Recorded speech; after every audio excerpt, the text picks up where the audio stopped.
Fala pessoal, a paz do Senhor Jesus para você, eu sou o Vini. E eu sou a Rafa. Bem-vindos de volta em mais um episódio do Café com Debate, um local seguro para que você seja instigado a frequentar a EBD mais próxima da sua casa, mas não esqueça de procurar uma igreja que seja bíblica. Exatamente. Obrigado pela sua audiência, por você estar aqui com a gente. Eu e a Rafa, nós somos muito gratos por vocês estarem e nos acompanharem. Lembrando que aqui é um local onde você não só vai aprender sobre o que está escrito na palavra, mas também vai entender que o Senhor ele ainda se movimenta através do conhecimento. Com certeza. Então, vocês são convidados a compartilhar conosco Exato. o seu testemunho aqui no nosso WhatsApp, no nosso e-mail, a nos fazer perguntas, a comentar sobre o episódio, né? A contar o seu testemunho. Vem com a gente fazer esse programa que ele é para levar o evangelho a outras pessoas e você também é convidado.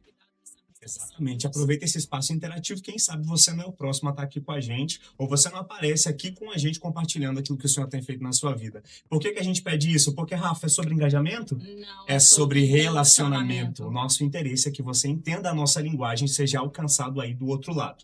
Mas, para ganhar tempo, vamos falar sobre o tema de hoje. Nós estamos na última lição desse trimestre, nessa temporada, não é? Exatamente. Exato. A lição se chama Assembleia de Jerusalém. Para ganhar mais tempo ainda, porque quem está com a gente hoje tem muito a nos compartilhar em graça e conhecimento. Vamos para o nosso textuário em Atos 15, 28. E diz assim: na verdade, pareceu bem ao Espírito Santo e a nós não vos impor mais encargo algum, senão estas coisas necessárias. Profundo, não é, Rafa? Muito. E para trazer para a gente mais conhecimento dessa profundidade, quem está conosco aqui hoje, Vini? E se você, na verdade, nos acompanha, né, Rafa, você sabe que sempre para encerrar ele está aqui com a gente, para nos compartilhar aquilo que ele tem aprendido em graça através do Senhor. A gente está com quem? Pastor Gileade. Pastor, muito bem-vindo, obrigado por ter aceito o nosso convite. Obrigado, Rafa, Vini, pessoal que está nos acompanhando. A paz do Senhor para todos. É um prazer estar aqui com vocês. Obrigado pelo convite mais uma vez. E parabéns pelo programa, pelo trabalho, vocês e toda a equipe. Que Deus abençoe. Obrigado, pastor. Amém. Então, o Vini leu, né, Vini, a respeito do nosso textual, né, pastor, falando a respeito de que pareceu bem ao Espírito Santo e a nós, né? Esse versículo ele diz respeito a um problema que estava acontecendo, né, na igreja de Antioquia, por questões doutrinárias, e eles tinham levado até a igreja, né, que eles chamam de igreja mãe, né, a igreja de Jerusalém, para que esse conflito pudesse ser resolvido, para que, né, não tivesse prejuízos maiores. E esse conflito foi resolvido de maneira, né, fiel à palavra. E o versículo ele vai afirmar que foi pareceu bem o Espírito Santo. O sucesso, esse conflito ter sido bem resolvido, é atribuído ao Espírito Santo e àquela equipe que estava resolvendo aquilo ali. Então, assim, a gente queria que o Senhor contribuísse para a gente nesse sentido. Essa orientação do Espírito Santo para nós hoje, qual o papel dela, tanto na nossa vida diária, quanto na resolução de conflitos, quanto em todas as áreas de nossas vidas? Como que o Senhor enxerga esse papel do Espírito Santo, por favor? Bom, já que nós somos uma igreja pentecostal, nós entendemos o papel fundamental do Espírito Santo, não é? Na nossa igreja, na nossa comunidade, para nós entendermos a nossa ele é fundamental para nós entendermos a nossa dependência do Espírito Santo. E eu acho interessante que nós lemos apenas o final da história, a resolução do que aconteceu. Pareceu bem ao Espírito Santo e a nós. Isso aí foi depois de alguns dias de muita discussão, de muito debate, de muita diferença de opinião e de ideias. E depois de alguns dias de conversa, de debate, eles entenderam que o Espírito Santo levou eles até aquele lugar. Então, eu acho que é muito interessante a gente lembrar que nós somos dependentes do Espírito Santo como igreja, mas que essa dependência ela se manifesta depois de estarmos conversando sobre um tema, de estarmos debatendo ideias sobre um tema, de estarmos apresentando diferentes visões do tema. E aí, após oração, após uma consulta, no nosso caso hoje, a palavra de Deus, nós podemos chegar a uma conclusão que vai beneficiar o corpo de Cristo E ao chegarmos a essa conclusão, a gente vai dizer estas palavras que disseram os apóstolos. Isso aqui é a mão de Deus e nós entendemos que é o Senhor e nós estamos de acordo com o Senhor também. Mas foi um processo. Eu acho que isso precisa ficar bem claro para todo mundo, que as decisões que nós entendemos são orientadas pelo Espírito Santo, elas não acontecem numa oração no domingo à noite. Elas são processuais, normalmente são demoradas e vai haver diferentes opiniões, o que é normal. Às vezes algumas pessoas ficam assustadas quando um crente ou um pastor pensa diferente de outro, né? Eu não sou dono da razão e às vezes eu tenho alguns colegas no ministério que eles entendem alguns aspectos de costumes, de comportamentos diferentes do que eu entendo e está tudo certo. Agora, se nós precisamos tomar uma direção, uma decisão para a comunidade local, e nós temos essas diferentes posições, esses posicionamentos diferentes, nós vamos debater ideias, vamos falar, eu vou expor a minha, o outro vai expor a dele, e depois de algum tempo, nós vamos, com muita calma e a dependência do Senhor, chegar a uma conclusão, e quando chegarmos a essa conclusão, aí diremos, pareceu bem ao Espírito Santo e a nós tomarmos essa decisão. Eu acho interessante quando o senhor fala de processo, né? Porque, claro que existem decisões que elas têm que ser imediatas, né, pastor, no decorrer da administração da igreja. Mas é esse caminho mesmo que o senhor falou. É igual o senhor falou, houve um tempo. Paulo e foram para a igreja, Paulo e Barnabé, que eles foram até a igreja de Jerusalém para tomar essa decisão e lá com os apóstolos, ou seja, nem sempre a decisão vai ser sozinho. Você vai precisar de consultar outras pessoas. O Senhor tem um conselho, né? Ainda que a decisão final seja do Senhor, mas existe, né, uma equipe para fazer isso com a direção do Espírito Santo, que é o Espírito Santo primeiro, mas depois vem a nós. Né? Então, é uma decisão conjunta. Exatamente. Que bênção, pastor. Ainda dentro desse tema, a gente vê muitos homens de Deus, principalmente em Atos, que tiveram uma fé muito devota, né? Uma fé muito firme e muito decidida diante do Senhor. A gente vê, inclusive, em Atos ali, a questão de Estevão, depois tudo o que aconteceu, o Espírito Santo descendo. A minha pergunta para o Senhor é, com essa fé, que hoje a gente pode chamar de uma fé muito devota ao Senhor, o que a igreja da atualidade pode aprender com essa fé que eles tiveram, que foi tão séria e tão decidida naquele tempo? Eu acho que, por exemplo, nós estamos estudando o capítulo 15 de Atos e a gente precisa ter em mente o seguinte, a igreja primitiva não tinha escrituras, como nós temos hoje. Então, ela não tinha um Novo Testamento, o cânon estava ainda engateando. Nesse período não havia nem ainda os primeiros evangelhos, ou os evangelhos como nós temos. Então, eles tinham uma dependência ainda maior do Espírito, muito maior de Deus. Não é que nós não dependemos de Deus hoje, de maneira gigante, né? Mas eles tinham uma necessidade extraordinária de uma orientação espiritual, sobrenatural até, né? Hoje, nós trabalhamos muito mais no campo das interpretações do texto. Eles não tinham esse entendimento, eles não tinham texto para trabalhar as interpretações.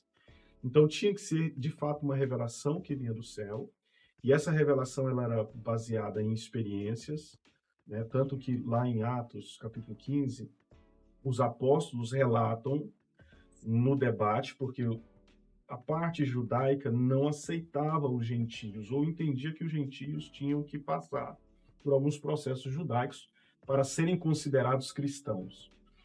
Os apóstolos que foram enviados para os gentios, eles tinham um entendimento diferente. Dizendo, não, Deus não precisa de circuncisão, não precisa de nada disso aí para salvar as pessoas, para as pessoas serem cheias do Espírito. Essa revelação que eles tinham por causa da experiência e não por causa do texto. Sim.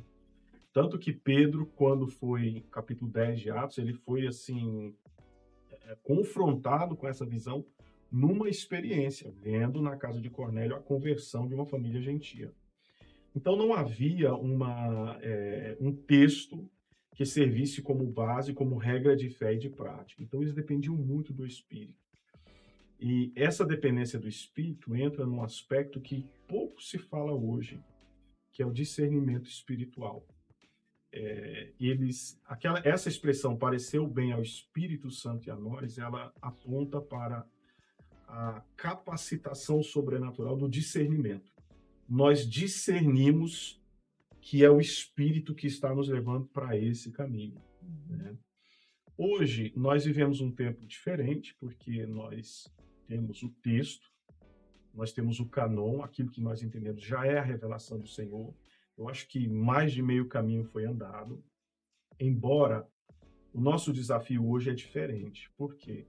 Porque o nosso desafio, continuamos dependendo do Espírito, continuamos dependendo do discernimento do Espírito, não para uma revelação ou para uma experiência, para entender que aquela experiência veio de Deus, mas para sabermos se a interpretação daquele texto vem de Deus ou não. Então, o nosso discernimento hoje, ele ganha um aspecto muito diferente. E eu acho que o discernimento espiritual, o entendimento espiritual vem dessa vida devocional profunda, né? Eu acho que hoje a igreja, ela comete equívocos, erros nas suas decisões, nos seus posicionamentos, porque ela não entende a necessidade de levar uma vida íntima com o Espírito para ter esse discernimento. Todas as vezes que o Espírito Santo orientou no Novo Testamento, ele orientou pessoas íntimas dele. O que é diferente do Antigo Testamento. No Antigo Testamento, a orientação divina, ela vinha sobre pessoas e para pessoas que não eram íntimas de Deus. Às vezes até num momento de impiedade, né? O Senhor trazia uma orientação, mas era uma maneira diferente de trabalhar. No Novo Testamento, não acontece assim. Você nunca vê o Espírito Santo usando alguém que está vivendo uma vida completamente torta ou que não tem intimidade com ele para um aspecto orientador da igreja. Nós estamos falando de orientação do povo de Deus. Não estamos falando de salvação, de visão de Jesus e de alguma coisa nesse sentido particular, pessoal. Nós estamos falando de orientação para a igreja. Sim. O que não acontecia em outras épocas. Então, isso mostra para nós que sem devoção não tem o final. Pareceu bem a ele e a nós. Seguimos por esse caminho. Então, acho que a devoção é, mais uma vez, essencial, sim. Profundo, né? Sentiu aí? Deixa eu anotar rapidinho fica aqui. até assim. Pastor, o senhor colocou, né, a respeito das leis, né, querendo impor, né, os judeus, os gentios, e trazendo isso para a gente hoje, né? Eles queriam impor as leis judaizantes, né? E contradizendo um pouco a respeito da salvação ser pela graça, né? O que não nos habilita a viver de qualquer jeito, né, pastor? As pessoas confundem isso, não, mas é viver uma vida transformada pelo Evangelho. Então, assim, como o senhor enxerga hoje? O senhor acha que ainda existem muitas igrejas que querem impor esses usos e costumes como vias de regra para a salvação? Ou o senhor acha que, igual o senhor falou hoje, estamos numa época diferente e talvez esse impor usos e costumes não está tão evidente assim? Como que o senhor enxerga a igreja hoje nesse sentido? E se o senhor puder já contribuir conosco também, porque há uma diferença, né, pastor, entre usos e costumes e doutrina. É o que o povo confunde muito, né? Então, assim, faça essa contribuição para a gente, por favor. Então, falando primeiro da diferença, né? A palavra doutrina, ela está relacionada a ensino. O ensino que é afirmado por certo grupo. Então, nós como igreja, nós temos uma doutrina. A nossa doutrina tem a ver com aspectos teológicos, aspectos bíblicos, que de alguma maneira também afeta a prática. Sim. Né? Agora, o que acontece com relação a usos, costumes, é que eles estão muito mais relacionados a questões culturais, pontuais, locais. A gente, quando estuda sobre esse tema, a gente sempre afirma que os costumes, eles são questões pontuais, temporárias, né, que de local para local tem as suas variações, E eu gosto de usar uma outra expressão. Eu gosto de usar a expressão costume do reino, cultura do reino. Porque toda cultura, ela tem os seus costumes, os seus usos. E o reino de Deus também tem a sua cultura. Porque às vezes o que acontece é que as pessoas podem cair no outro extremo então, Deus não está preocupado com costumes e essa questão é completamente humana. Não. O reino de Deus, ele tem uma cultura, ela só não é tão detalhista como as nossas culturas são. Então, por exemplo, determinada cultura em determinado país, certas cores não podem ser usadas. Na cultura do reino, isso não tem valor. Em muitas culturas ao redor do mundo, por exemplo, nós temos a questão da modéstia na roupa. Uma mulher deve se vestir assim, um homem deve se vestir dessa forma. Na cultura do reino, nós temos também a modéstia, como parte da cultura do reino, dos costumes. O próprio apóstolo Paulo chega a usar a expressão, ele diz assim, nós não temos tal costume, nem as igrejas de Deus. Então, a igreja, ela tem, sim, de fato. O que, lamentavelmente, acontece ainda hoje, talvez não com a escala como a gente observava em décadas passadas, é que hoje os costumes, eles acabaram, como acontecia antigamente, não tanto hoje, eles transformavam costumes pontuais locais em costumes do reino, em uma cultura do reino. E eu acho muda para colocar como que é eterno. Exatamente. Aí passa de ser uma questão pontual, local, para uma questão absoluta. Sim. Porque o reino de Deus, ele é absoluto, ele é absolutista. O que é aqui funciona na África, a Europa, a Ásia, qualquer lugar da face da Terra. E, lamentavelmente, esses obreiros, talvez as razões podem variar, mas uma falta de entendimento, de compreensão, uma preocupação, um zelo exagerado. Eu não gosto de culpá-los porque eu não sei se eu faria muita coisa diferente. Né? Então, mas hoje, com o entendimento que a gente tem, um pouco diferente, a gente percebe que existe uma diferença entre o que é aquilo que é o reino de Deus, a cultura do reino, os costumes do reino, e os costumes que são locais, pontuais e que eventualmente passageiros. Então houve um exagero, lamentavelmente, e o exagero não é nem tanto o comprimento, a cor, o decote. Eu acho que o exagero foi o fato deles fazerem disso ponto para a santificação. Exato. Ou ponto para a entrada no reino de Deus. E aí eu acho que é onde a igreja começou a inverter as coisas. Eu sempre entendi, e a Bíblia mostra sim, que o costume ele é pós-salvação e não pré-salvação. O apóstolo Paulo, em Romanos, ele trata sobre esse assunto e ele diz assim que a fé de Abraão veio antes da circuncisão. A circuncisão é um costume. Ela é um costume judeu, né, que tem um ato simbólico, uma questão simbólica relacionada à aliança de Israel. Mas Paulo diz assim que Abraão foi justificado pela fé no chamado dele. Então ele creu no chamado dele e ele creu antes de ser circuncidado. Então, por muitos anos eu dei aula de discipulado, eu sempre dizia, porque às vezes alguns alunos eram filhos de crente criados na igreja e sempre tinham esse questionamento. Eu sempre dizia assim, olha, irmão, você tem que entender o seguinte, isso não é ponto para salvação. Mas na comunidade local onde você está inserido, isso é um aspecto que para eles é importante. Então você deve honrar isso. Se você não está de acordo com esse ponto para a sua vida diária, procure outra comunidade. Agora, com relação à sua salvação, se você creu em Cristo e vive de acordo com esta fé, o céu é o seu lugar. Né? Então, eu acho que é preciso fazer essas diferenças. E eu também não concordo com o crente, com o membro, que ele não está de acordo ao costume local, pontual, e ao invés de procurar um outro local onde ali o costume não vai agredir a consciência dele, ele fica ali importunando a turma, né, causando dificuldade. Aí, neste caso, ele acaba se tornando, de fato, um impedimento, um estorvo para a igreja local. Então, eu já disse isso algumas vezes, mas não custa repetir, é sempre a respeito da igreja. Se o que eu estou falando, vivendo, afirmando, está prejudicando a igreja local, eu estou errado. Sempre vou estar errado. Por mais que eu entenda que eu estou certo, e posso até estar correto na minha afirmação, mas se o resultado é prejudicial ao corpo de Cristo expresso naquela localidade, eu estou errado. Então, o bem é sempre pelo corpo de Cristo. Jesus disse assim, por eles eu me santifico. Né?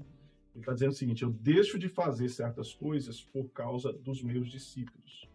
Eu, por exemplo, tem coisas que eu deixo de fazer, não porque elas são erradas em si, mas porque eu entendo que se eu faço, eu vou prejudicar uma parcela do corpo de Cristo. Sim. Então, eu tenho um comportamento assim, né? Então, eu entendo que há essa diferença e a gente precisa ter muito cuidado.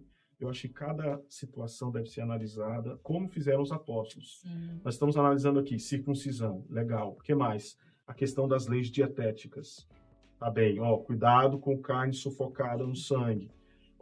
Circuncisão não precisa disso. Coisas pontuais. Eles não trataram dos outros 600 aspectos da lei. Mas aquilo que realmente estava pegando, estava incomodando as igrejas. Porque a lição, a palavra, uma deve dizer, essenciais, né? Isso. Eles colocaram aqui essas coisas essenciais, eles Exatamente. foram bem pontuais, né? Aquilo que realmente estava incomodando a igreja nos seus primeiros anos, Sim. naquele momento. Exato. Por exemplo, eles não trataram de outros assuntos que para nós hoje são os nossos desafios. Eles naquela época não falavam sobre drogas, sobre bebida alcoólica, não era um problema para a igreja primitiva. Para nós hoje já é uma luta, a gente já tem que encontrar artifícios, lógica, entendimento. Então era o momento deles e eu sou muito favorável a isso. Vamos sentar aqui, vamos conversar qual é o problema local, como é que isso aqui. E para terminar esse entendimento, eu vou só lembrar que nós, por exemplo, somos uma igreja de imigrantes. Sim. Alguns embates que eu já tive, que é um problema nosso local, é a questão da imigração ilegal. Como é que a igreja trata ou lidar com a pessoa que está ilegal no país? Que ele não está vivendo de acordo com as leis do país. Ele está, de alguma maneira, desobedecendo a palavra, ele está tudo bem, está certo. Existem alguns pastores, obreiros, que eles não concordam com membros de uma igreja vivendo em situação irregular no país. Eles entendem que isso é uma afronta à palavra de Deus. Então, assim, são os desafios que nós temos hoje que não eram um problema naquele tempo. Então, eu acho que cada momento cada situação precisa ser analisada com calma, sem, assim, pressa, e aí sim, chegarmos a uma conclusão e dissermos, olha, e dizermos, pareceu bem ao Espírito Santo e a nós, aceitarmos os irmãos que não estão em situação regular no país. Né? E assim sucessivamente. Uau. Obrigado, pastor, por nos compartilhar. Pastor, nós temos um quadro, ele se chama Você Pergunta e a Gente Responde. E nós temos um grande convidado, seu amigo, inclusive, que nos fez uma pergunta, te enviou. Pastor Nilson Gomes. Ele é casado com a Dilane, pai do Eric e do Nicolas. Ele é teólogo, escritor, pastor e fundador da igreja Caminho da Cruz. E ele compartilhou com a gente uma pergunta. O senhor topa responder ela? Claro. Amém, vamos lá.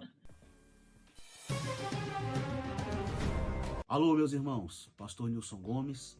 A pergunta que eu tenho a fazer referente à lição é a seguinte. Eu fiz uma anotaçãozinha aqui porque ela é um pouquinho longa, mas vamos lá. Lucas observa uma ordem de prioridade.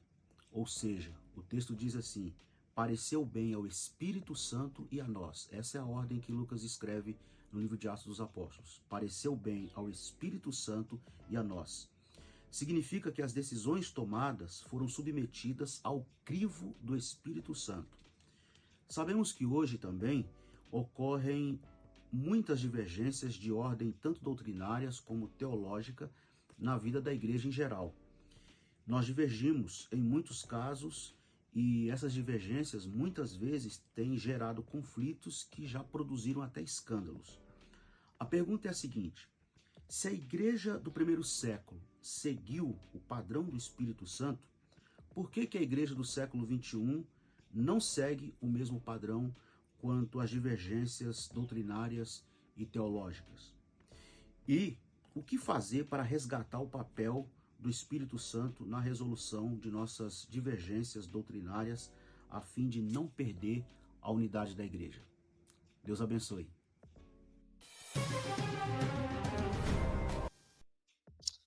Que pergunta, né? Pastor, é com o senhor. Em primeiro lugar, pastor Nilson, eu queria cumprimentar o irmão, dizer que estou feliz por ver você se recuperando na sua saúde. Também quero parabenizar você pelos 25 anos, as bodas de prata que você celebrou com a sua esposa Dionis por esses dias. Deus abençoe vocês, que vocês continuem firmes no Senhor. Muito obrigado pela pergunta. Eu acho que a gente tinha que inverter os papéis e você está respondendo a pergunta e eu fazendo a pergunta. Mas vamos lá. Eu entendo o capítulo 15 de Atos e essa expressão pareceu bem ao Espírito Santo e a nós, não necessariamente como um critério, ou seja, nós pensamos alguma coisa, escrevemos e vamos orar a respeito disso. Eu acho que eles conversaram, debateram e aí foram chegando às suas conclusões. E essas conclusões, como veio trazer o bem-estar do corpo de Cristo naquele momento, naqueles dias, diante daqueles desafios, eles entenderam isso aqui só pode ser a mão do Senhor. Né? Isso foi uma solução que trouxe paz para a igreja, paz para tanto do lado A quanto do lado B, todos acordaram e eles entenderam que isso era o Espírito Santo operando, trabalhando. Eu acho que é muito mais sobre nós chegarmos a um local, um lugar onde entendemos que foi o Espírito Santo que nos levou ali, do que nós escrevermos alguma coisa, debatermos alguma coisa e deixarmos o Espírito Santo decidir. Eu entendo que é o Espírito Santo que vai nos dirigindo e é óbvio, quando a gente chega na conclusão, a gente vai dizer, foi o Espírito Santo que fez isso e para nós também isso é obra maravilhosa.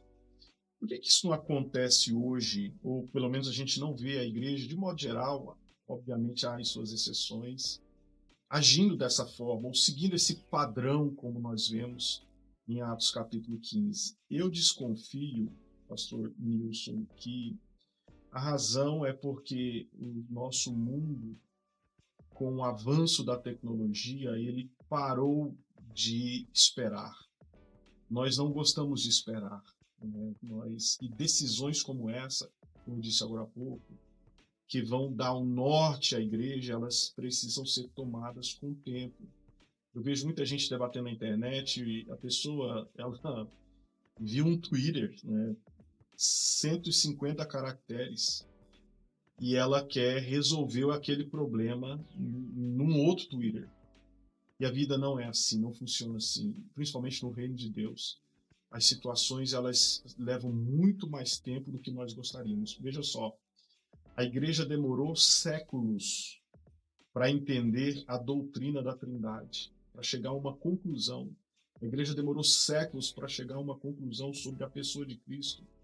Eu acho que hoje a gente tem muita pressa e a pressa acaba atrapalhando. Então a igreja, como ela não tem essa disposição em tomar tempo, debruçar sobre o assunto, orar sobre o assunto, tudo tem que resolver logo, a gente tem que falar logo, tem que dar um parecer logo. Eu acho que é aí onde ela acaba deixando o Espírito Santo de lado, porque o Espírito Santo quer trabalhar nas nossas reuniões, nas nossas discussões, mas isso vai levar tempo, porque ele vai ter que moldar alguém, e às vezes ele vai permitir aquela pessoa passar uma experiência para ele enxergar uma nova perspectiva daquele tema que está sendo tratado, e aí ele vai trazer, ele vai flexibilizar, ele vai compreender de alguma forma. Eu acho que hoje a igreja está radicalizada no tempo, ela não quer dar tempo para Deus orientá-la. E aí é onde nós temos essa situação onde a igreja não segue esse padrão, ela não deixa o Espírito Santo dirigir. Eu acho que o caminho é esse, é voltar à oração, à palavra e ao tempo, deixar o Senhor ir falando e conduzindo. Eu olho a igreja como uma grande embarcação, não como um avião.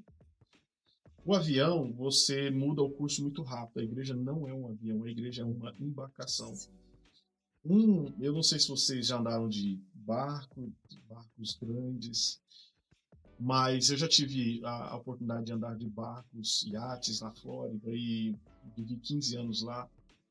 Uma coisa interessante é que você não faz uma manobra rápida em um barco. Quanto maior a embarcação, mais demorada é a manobra. Então, antes de fazer uma manobra, o condutor, piloto do navio, ele vai calcular com antecipação e ele vai, com os cálculos, fazendo a manobra e vai. Pode demorar minutos, talvez horas, para fazer uma manobra, dependendo do tamanho da embarcação. Então, eu acho que nós precisamos enxergar a igreja assim. As coisas não se resolvem no final de semana. No final de semana a gente vai chegar a uma conclusão, vamos resolver aqui o problema. Não é assim. Vou dizer pela minha experiência como pastor, numa igreja recém-formada. Nossa igreja vai completar 4 anos de existência. Nós ainda estamos montando a igreja não está pronta. Tem muita coisa, a igreja ainda está adquirindo, está montando uma estrutura e tal. Então, assim, hoje, quando você faz cursos aqui nos Estados Unidos de plantação de igrejas, você já tem que ter tudo pronto. Qual é a sua declaração, seu propósito, sua visão?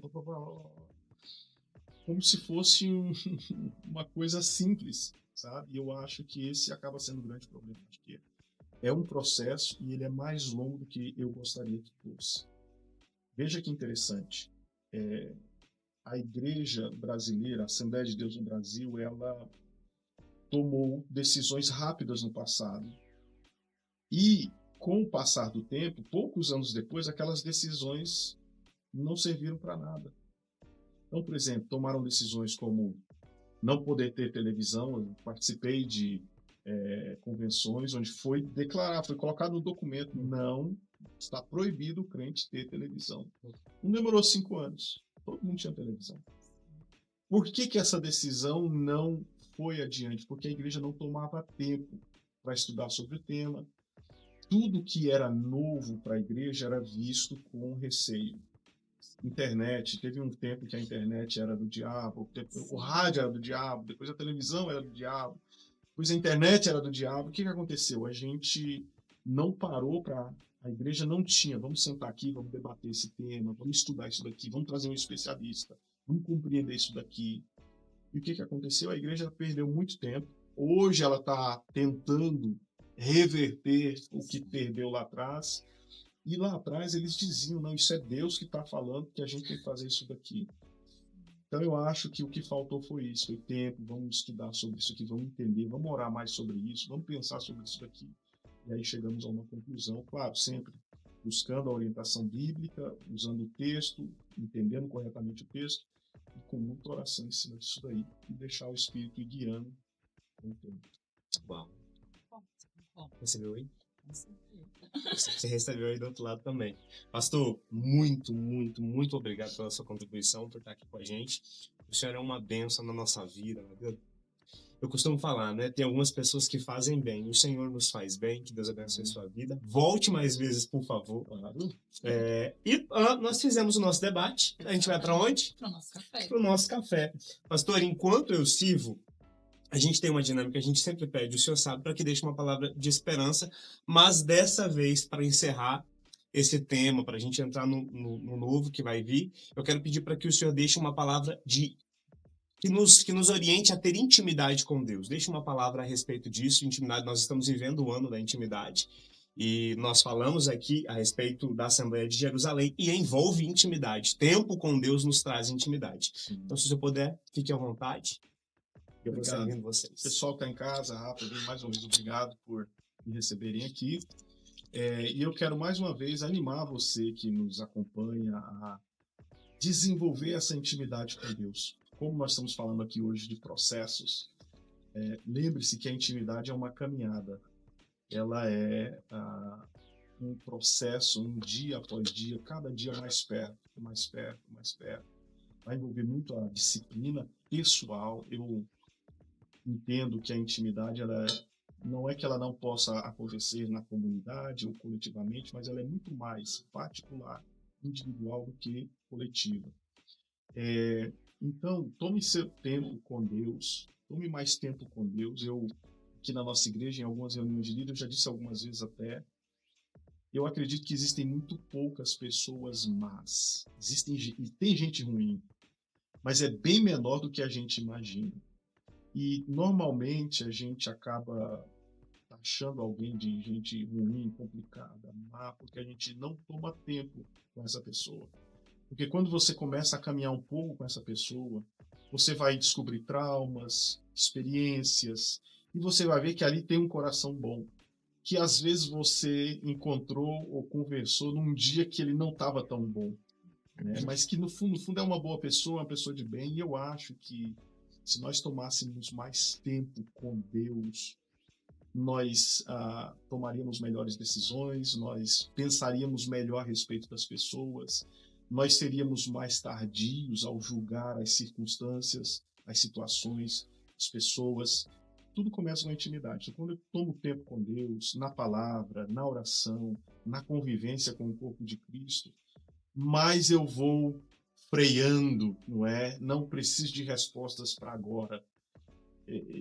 Talvez eu não entendo isso e amanhã o Senhor pode me explicar melhor, posso compreender melhor, e você vai dando tempo, você vai desacelerando a vida, e você vai descobrir que tem muita coisa boa e que às vezes um ponto divergente, na verdade, é o Senhor querendo me ensinar alguma coisa, e aí a intimidade vai te desacelerando e você vai compreendendo melhor tantas coisas, o mundo ao seu redor, a vida ao seu redor. Saia da rede social, embora você está nos vendo na rede social, mas tome mais tempo com um bom livro, com a boa palavra de Deus aberta, em oração, não é? Coloque, aqui o americano tem uma expressão assim, coloque o pé na grama, né, que significa isso, se desconecta dessa correria da rede social, do Twitter, do Instagram, do post, do Snapchat, de tudo, desconecta um pouco, pelo menos umas 2, 3 vezes na semana, e você vai começar a perceber muita coisa boa e começar a enxergar o lado de outra pessoa. Às vezes tem gente que vem falar mal de alguém para mim, não, fulano não presta, fulano é isso e tal.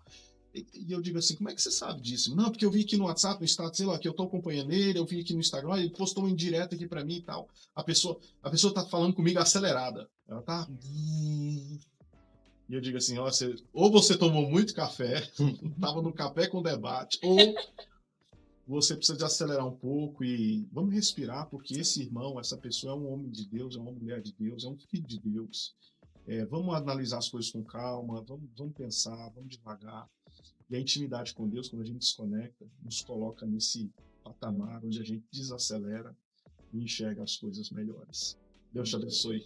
Glória a Deus, Rafa. Pastor, essa xícara fica com o senhor. O senhor pode levar, é um presente. Amém? Antes da gente ir para o nosso tintim, Rafa, o café vem de onde? Café Jirê, né, que é um departamento da nossa igreja que investe em missões, Isso, não é verdade? Exato. Então, se você não consegue ir a um determinado lugar que, né, precisa da palavra do Senhor, você Exato. pode colaborar através do Café Jirê. Então, você é convidado a estar conosco na escola dominical, né, Vini? Nossos cultos, né, com a escola dominical são os domingos, Exato. às 4h30. Depois da escola dominical, você pode conversar conosco sobre o que você aprendeu na escola dominical, sobre o seu dia a dia, tomando café no Café Jirê, colaborando com a obra missionária, Isso. E depois você continua conosco no culto, Exatamente, não é verdade? a gente sempre fala, se os seus pés não podem ir, suas mãos Sim. podem contribuir com os pés dos Exato. que vão. Então, passe no Café Jirê. Pastor, muito obrigado. Muito obrigado por você que ficou até aqui com a gente. Fica, porque essa nova temporada tem muita novidade de Deus para sua vida. Isso aí. Tintim de crente. Muito obrigado, pessoal. Fiquem com Deus e até o próximo episódio.